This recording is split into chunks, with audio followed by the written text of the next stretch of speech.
Hello everyone, कैसे हैं आप लोग।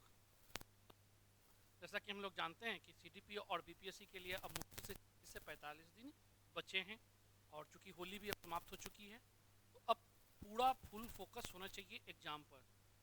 और ज़रूरी है कि हम पहले भी बताते आ रहे हैं कि जो इम्पॉर्टेंट टॉपिक है उसे आप पहले कवर करने का कोशिश कीजिए। इम्पॉर्टेंट टॉपिक या सब्जेक्ट से मतलब है कि नंबर ऑफ क्वेश्चन किससे अधिक आते हैं। तो ऐसे देखते हैं तो 4 सेगमेंट आपको सबसे अधिक फोकस करना होगा। इसके बात किया जाए तो अगर पहला है आपका मॉडर्न हिस्ट्री,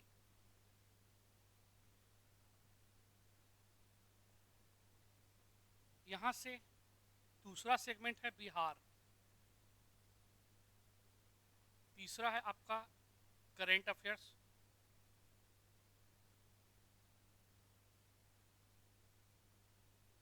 और नेक्स्ट है आपका साइंस, जनरल साइंस। तो ये 4 सेगमेंट है। अगर देखा जाए तो 20-22 क्वेश्चन, 25 क्वेश्चन, 30 क्वेश्चन और 30 क्वेश्चन, 60, 20, 80 और 20 के आसपास अप्रॉक्स 100 क्वेश्चन अगर इन सेगमेंट से आते हैं तो जरूरी है कि पहले इन पर फोकस किया जाए। और जो 60 प्रश्न हैं इसमें 10 लाया जाए। और इसके लिए हमने पहले भी कहा था कि इन 4 टॉपिक पर मैं अपना क्लास या तो वीडियो क्लास के रूप में दे दूं या फिर एमसीक्यू के रूप में क्वेश्चन और उसका एनालिसिस करके आपके पास दे दूंगा। तो इसकी शुरुआत आज से स्टार्ट करता हूं। और रही बात की सेगमेंट की, तो पहले हम शुरुआत करते हैं बिहार से, क्योंकि बिहार से देखा जाता है कि हिस्ट्री है, ज्योग्राफी है, इन टॉपिक में अच्छे प्रश्न पूछे जा रहे हैं। और लोगों को समझ में नहीं आ रहा है कि हिस्ट्री का part ancient history, medieval, modern Bihar से है या फिर पूरा ओवरऑल से। तो मेरा यही प्रयास है कि नंबर ऑफ क्वेश्चन जो भी प्रीवियस पूछे गए हैं उन सभी क्वेश्चन को अलग करते हुए बिहार का सेगमेंट कराया जाएगा, जिसमें हमने करीबन 400 से 500 क्वेश्चन बिहार से होगा, जिसमें एंसेंट हिस्ट्री से लगभग 100 से 125 क्वेश्चन, 100 से 125 क्वेश्चन, फिर मिडाइवल से लगभग आपका 75 से 100 क्वेश्चन के बीच में। और मॉडर्न हिस्ट्री से नंबर ऑफ क्वेश्चन अधिक होते हैं, इसलिए आपका 200 से 250 के बीच में ये क्वेश्चन यहाँ से करवाना है।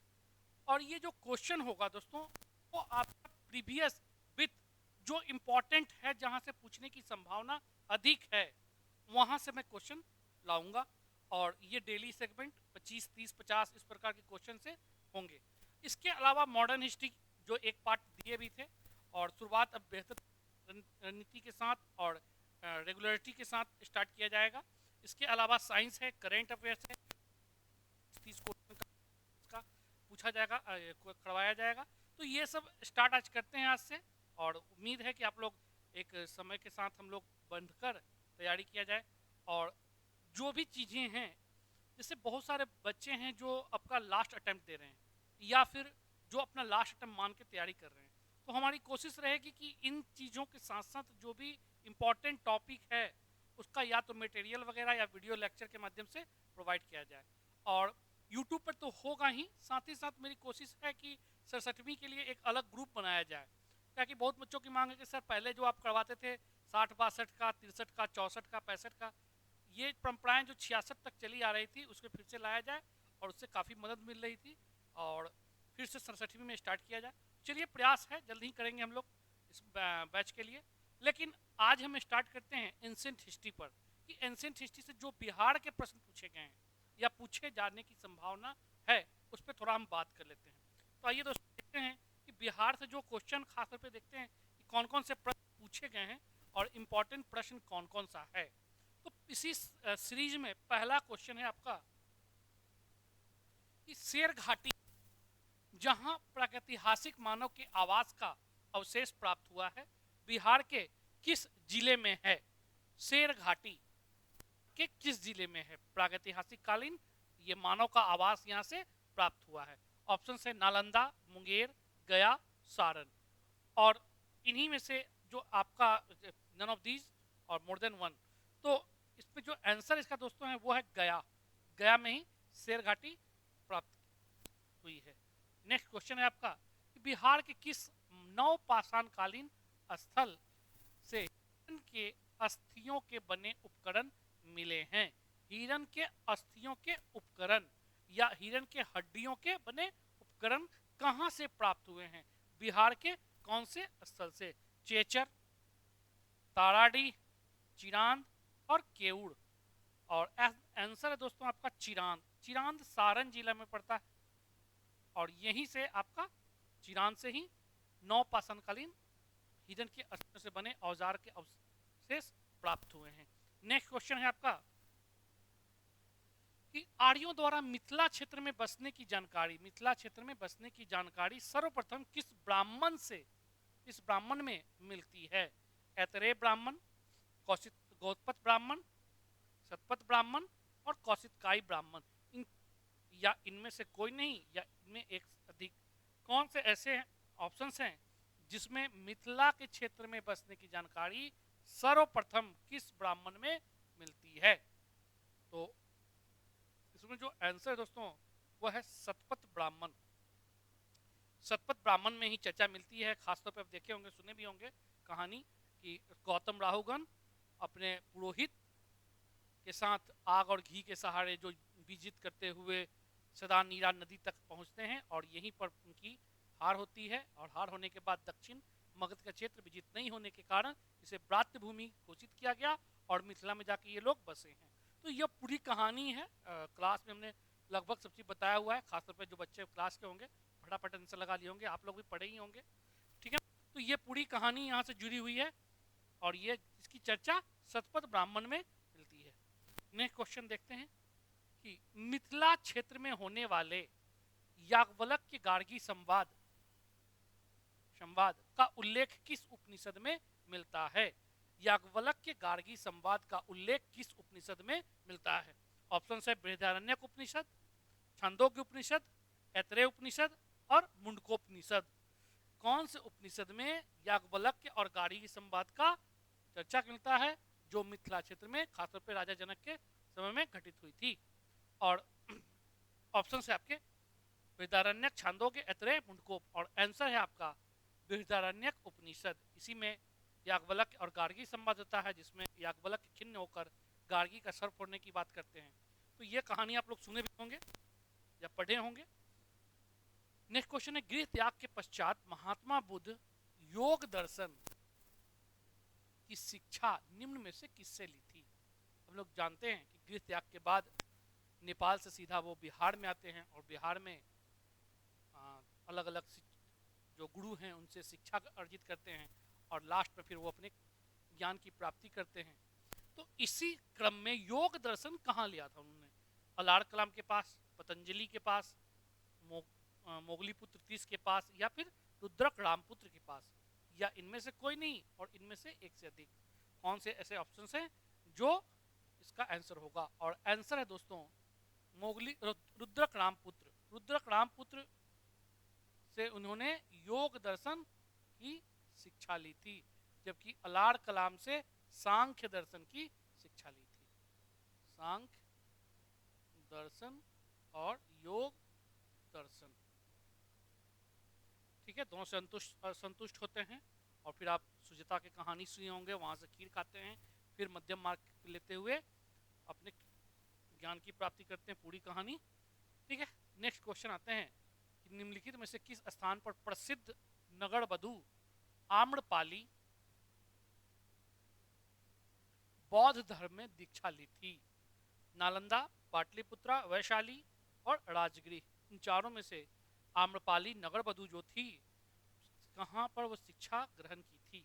और आप जानते होंगे कि कहाँ की नगर वधु थी, तो आराम से कर ले जाइएगा।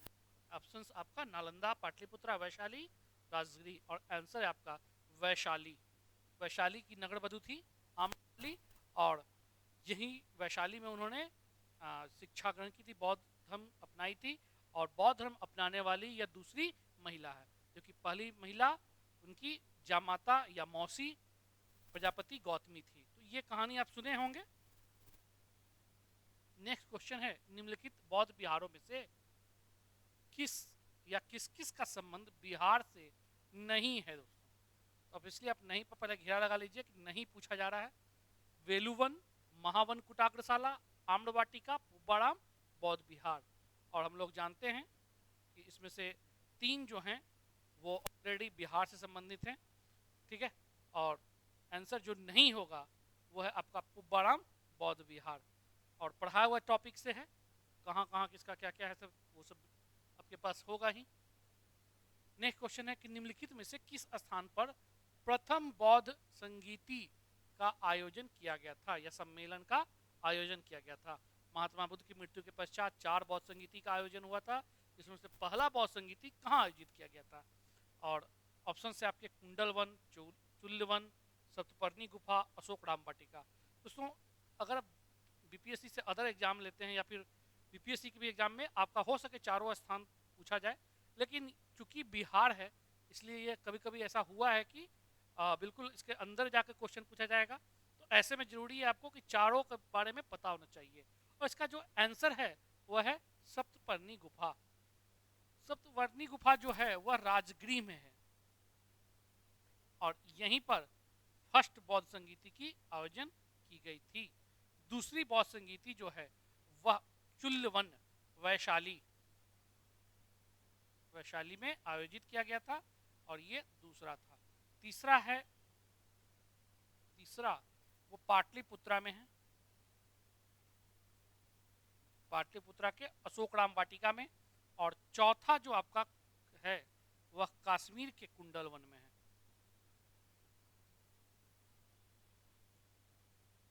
ठीक है, तो कश्मीर के कुंडलवन में, दूसरा चुल्लवन में, पहला सप्तपर्णी गुफा और तीसरा है अशोकाराम विहार। ठीक है, नेक्स्ट क्वेश्चन की बात करते हैं। प्रथम महाजनपद द्वारा मगध महाजनपद द्वारा सबसे पहले किस महाजनपद का अधिग्रहण किया गया। मगध महाजनपद हम लोग जानते हैं कि खासतौर पे सूत्रकाल के दौरान 16 महाजनपद की चर्चा मिलती है। 16 महाजनपद थी और इन्हीं महाजनपद में सबसे शक्तिशाली महाजनपद है मगध, जो आगे चल के 16 महाजनपद में एकमात्र जब महाजनपद के रूप में उभरता है और इसे एक कह सकते हैं कि साम्राज्य का रूप इख्तियार किया, प्राप्त किया। और पहला जो शुरुआत होता है जो जीतने की वह किससे होता है, तो ऑप्शन से आपका अंग, काशी, लिच्छवी, अवंती। और आंसर है आपका अंग के ब्रह्मदत्त को पराजित करके बिंबिसार ने सबसे पहले इसे अपने मगध में मिलाया था। नेक्स्ट है चंपा निम्नलिखित में से किस महाजनपद की राजधानी थी। चंपा किस महाजनपद की राजधानी थी। ऑप्शन है बज्जी संघ, मल, अंग, अवंती।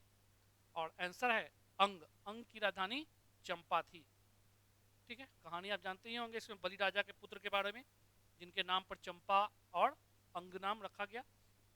ठीक है, फिर नेक्स्ट क्वेश्चन कि वज्जी महासंघ को 8 राज्यों का एक संघ था। वज्जी महासंघ जो 8 राज्यों का एक महासंघ था, उनमें कौन से राज्य शामिल नहीं थे। इनमें से कौन से राज्य शामिल नहीं थे या एक से अधिक ऐसे कौन कौन राज्य हैं जहां शामिल नहीं है। ऑप्शन से आपका लिच्छवी, विदेह, यात्रिक, मालिनी। इनमें से कोई नहीं, इनमें एक से अधिक।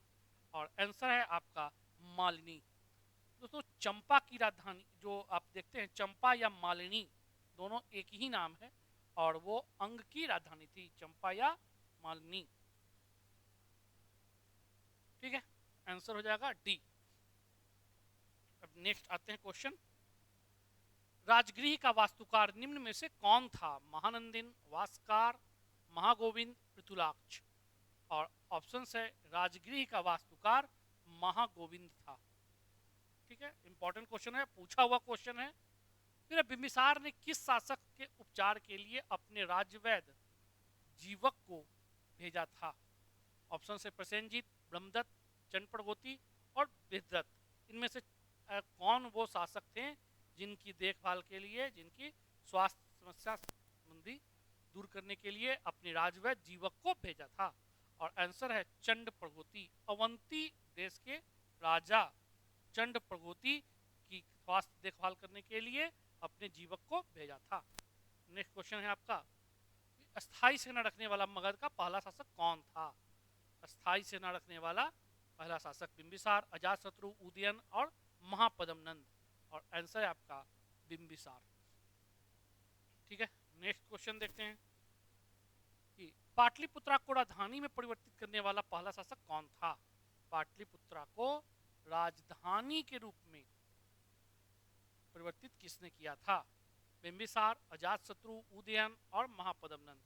और आंसर होगा उदयन। अजातशत्रु ने पाटलिपुत्रा को सैनिक छावनी के रूप में स्थापित किया था। सैनिक छावनी के रूप में, जिसे आगे चलकर उदयन ने इसे राजधानी के रूप में परिवर्तित किया, राजधानी बनाया। नेक्स्ट क्वेश्चन देखते हैं। अजातशत्रु ने किसके सहयोग से अंततः वज्जी संघ में फूट डालने में कामयाबी पाई? अभी हम लोग चर्चा भी किए थे कि 8 राज्यों का संघ है वज्जी संघ, और 8 राज्यों में बहुत एकता थी। एकता को खंडित करने के लिए और अजातशत्रु ने एक अपने दूत को भेजा था। वो दूत कौन था जिसके सहयोग से उसने फूट डालने में कामयाबी पाई? महानंदिन, ब्रह्मदत्त, वशकार, पृथुलाक्ष। और आंसर है वशकार। पूरी कहानी सुने ही होंगे आप लोग। नेक्स्ट क्वेश्चन है कि निम्नलिखित में से कौन सा स्थल कभी भी मगध की राजधानी नहीं बनी है? राजधानी नहीं बनी। और ऑप्शंस है आपका वैशाली, गिरिब्रज, पाटलिपुत्रा, उड़ुवेला। इनमें से कोई नहीं और इनमें एक अधिक। और ऑप्शंस है दोस्तों, आंसर है आपका उड़ुवेला। वैशाली बनी ही है काकवर्ण के द्वारा समय में। गिरिव्रज या इसी का नाम है राजगृह, जो प्रारंभिक राजधानी थी। पाटलिपुत्रा जो उदयन के समय बनी है और फिर बाद में भी देखते हैं कि लगातार यहाँ बनते रहती है। तो पाटलिपुत्रा ये द्वितीय राजधानी रही है। उड़ुवेला गया के क्षेत्र में है, गया का ही प्राचीन नाम है उड़ुवेला, और ये कभी भी राजधानी नहीं बनी है। शासक बनने से पूर्व उदयन किस राज्य का राज्यपाल था? हम लोग जानते हैं कि अजातशत्रु ने जैसे बिंबिसार की हत्या की थी, उसी प्रकार उदयन ने भी अपने पिता अजातशत्रु की हत्या कर दी, और हत्या करने के बाद शासक बनता है। लेकिन शासक बनने से पहले वो किस राज्य का गवर्नर था? ऑप्शन से आपका काशी, चंपा, तक्षशिला, उज्जैन। इसमें से किसका वो राज्यपाल था? और आंसर है आपका चंपा। चंपा का वो राज्यपाल था। नेक्स्ट क्वेश्चन है आपका, द्वितीय बौद्ध संगीति का आयोजन किस शासक के संरक्षण में हुआ? यहाँ शासक की बात की जा रही है दोस्तों, ठीक है ना। तो ऑप्शन से आपका बिंबिसार, अजातशत्रु, कालाशोक और अशोक। ये 4 नाम में से कौन है? और आंसर है आपका कालाशोक। कालाशोक का ही एक अन्य नाम है काकवर्ण। तो अगर कालाशोक दे या काकवर्ण दे, आप लोग कंफ्यूजन नहीं करें, बिल्कुल आंसर होगा कालाशोक। नेक्स्ट क्वेश्चन है आपका कि मगध का वह पहला शासक कौन था जिसने विंध्य पर्वत के दक्षिण में अपना विजय पताका फहराया था? मगध का वह पहला शासक कौन था जो दक्षिण में अपना विजय पताका फहराया? तो ऑप्शन है बिंबिसार, अजातशत्रु, महापद्मनंद, धनानंद। और आंसर है महापद्मनंद। महापद्मनंद की पूरी कहानी सुने होंगे। नेक्स्ट है आपका, काशी को जीतकर मगध में मिलाने वाला पहला शासक कौन था? काशी को जीतकर मगध में मिलाने वाला पहला शासक कौन था? बिंबिसार, अजातशत्रु, उदयन और महापद्मनंद। और आंसर आपका अजातशत्रु। निश्चित तौर पर आप देखते हैं कि बिंबिसार ने वैवाहिक संबंध के साथ रिश्तों को सुदृढ़ करना चाहा था। इसी क्रम में वो खासकर कौशल के राजकुमारी सेनजीत की बहन महाकौशल विवाह करते हैं। लेकिन जैसे ही अजातशत्रु ने बिंबिसार की हत्या कर दी तो प्रसेनजीत ने काशी को वापस ले लिया था, लेकिन पुनः अजातशत्रु ने उसे विजित कर उस क्षेत्र को फिर से मगध में मिलाया और साथ ही प्रसेनजीत की पुत्री से किया। तो ये पूरी कहानी आप लोग सुने होंगे। आंसर होगा अजातशत्रु, जिसने मगध को काशी को जीत कर, दहेज के रूप में नहीं या फिर गिफ्ट उपहार के रूप में नहीं, बल्कि जीत कर मगध में मिलाने वाला पहला शासक था। नेक्स्ट क्वेश्चन है कि रथ मूसल एवं महाशिलाकंटक नामक अस्त्र का प्रयोग निम्न में से किस युद्ध को जीतने के लिए किया गया था? रथ मूसल एवं महाशिलाकंटक आप देखते भी होंगे, बाहुबली फिल्म में दिखाया भी गया है। बड़े बड़े पत्थरों को फेंकने के लिए जो अस्त्र का प्रयोग किया गया है उसे वही है रथ मूसल महाशिलाकंटक। तो किस युद्ध में विजय हासिल करने के लिए मगध राज्य द्वारा किया गया था? अंग काशी, वैशाली, अवंती। और आंसर आपका वैशाली। वज्जीसंघ को पतन करने के लिए ये दोनों अस्त्र का प्रयोग किया गया था दोस्तों। नेक्स्ट क्वेश्चन है कि आपका मगध साम्राज्य का प्रथम ऐतिहासिक राजवंश कौन सा है? ऐतिहासिक राजवंश, और जो आप लोग इतिहास पढ़े होंगे ऐतिहासिक आदि ऐतिहासिक, तो आराम से आप कर लीजिएगा पूरा विभाजन में कि कौन सा वंश पहला ऐतिहासिक वंश है। विदत वंश, हर्यक वंश, नाग वंश, मौर्य वंश। और इसका आंसर होगा हर्यक वंश। हर्यक वंश वैसा पहला वंश है जिसकी लिखित साक्ष्य उपलब्ध है। अब आते हैं मगध साम्राज्य के उत्कर्ष में निम्न में से कौन सा कारण नहीं माना जाता है? और ऑप्शन है बौद्ध जैन धर्म प्रभाव, अधिशेष उत्पादन, प्राकृतिक राजधानी सुदृढ़ता, भाग्यवादी प्रवृत्ति। हम लोग जानते ही हैं कि उस समय राजनीतिक परिदृश्य कैसा रहा है, तो उदारवादी नीति अपनाई गई थी, खासतौर पर जो सनातन द्वारा चलाया आ रहा था वैदिक कर्मकांडीय व्यवस्था का खंडन किया गया था, और इसी के रूप में जैन बौद्ध का प्रभाव स्थापित हुआ था, जिससे एक राजनीतिक उदारता आई थी। ठीक है, तो ये सामाजिक धार्मिक उदारता भी बौद्ध समाज को में काम दिया था। ऑप्शंस के अकॉर्डिंग आंसर है दोस्तों पहले भाग्यवादी प्रवृत्ति। देखते हैं कि बौद्ध जैन धर्म का प्रभाव उस समय था ही। अधिशेष उत्पादन, बिल्कुल अधिशेष उत्पादन हुआ था, खासतौर पे गांगे घाटी क्षेत्रों में रहने के कारण मगध का बहुत बड़ा विकास में यह भूमिका निभाया है। प्राकृतिक राजनीतिक सुदृढ़ता, पहला जो राज्य का राजधानी रहा है राजगिरी, वह कहा जाता है 7 पहाड़ियों से घिरा हुआ, और दूसरी राजधानी जो पाटलिपुत्र है वो कहा जाता है 3 नदियों से घिरा हुआ था। ये प्राकृतिक राजनीतिक सुदृढ़ता भी थी, जिसके कारण शत्रु द्वारा आक्रमण नहीं कर पाया गया बेहतर तरीके से, और जिसका लाभ उठाकर मगध पूरे साम्राज्य की स्थापना की गई थी। तो हम लोग पढ़े होंगे। नेक्स्ट क्वेश्चन देखते हैं जो लास्ट है इसका क्वेश्चन। महावीर जैन के साथ 6 वर्षों तक नालंदा में तपस्या करने वाला तपस्वी था? पाकुतकच्चायन, मक्खली घोषाल, रुद्रक रामपुत्र, अलाड़ कलाम। और आंसर है मक्खली घोषाल। मक्खली घोषाल ने ही महावीर के साथ 6 वर्षों तक नालंदा में तपस्या किया था। तत्पश्चात ये वहां से निकल जाते हैं और आजीवक संप्रदाय की स्थापना करते हैं, और आगे चल के 6 वर्ष तक पुनः फिर महावीर ने तपस्या किया और इन्हें केवल्य की प्राप्ति हुई। तो आंसर होगा मक्खली घोषाल, जिन्होंने 6 वर्ष तक साथ में तपस्या की। तो ये रहा आज का 25 क्वेश्चन, और कोशिश है कि अगला जो सेगमेंट है एंशिएंट का ही जो पूछा गया है या और भी बेहतर जो प्रश्न बने हैं वहां से भी करवा दिया जाए। इतना आप करिएगा दोस्तों तो एक भी प्रश्न आपका नहीं छूटेगा, बिहार में हो या फिर जो 100 प्रश्न की बात अभी हम किए हैं उस प्रत्येक सेगमेंट से आपका क्वेश्चन निश्चित तौर पे लड़ेगा ही लड़ेगा। बस साथ रखिए, विश्वास रखिए, और जो कहा जा रहा है उसको करते रहिए। जो कैंडिडेट सीरियस हैं, लास्ट अटेम्प्ट है या लास्ट अटेम्प्ट मान रहे हैं, वो जरूर अपना सुझाव दें, या कोई अदर टॉपिक पर चाहते हैं एमसीक्यू के रूप में या फिर क्लास के रूप में, तो वो भी कमेंट कर सकते हैं। निश्चित तौर पे आप लोग को वो चीज़ उपलब्ध कराई जाएगी। तो आज के लिए इतना काफ़ी है, फिर हम जल्दी ही मिलते हैं कल नए वीडियो के साथ। ओके, थैंक यू दोस्तों।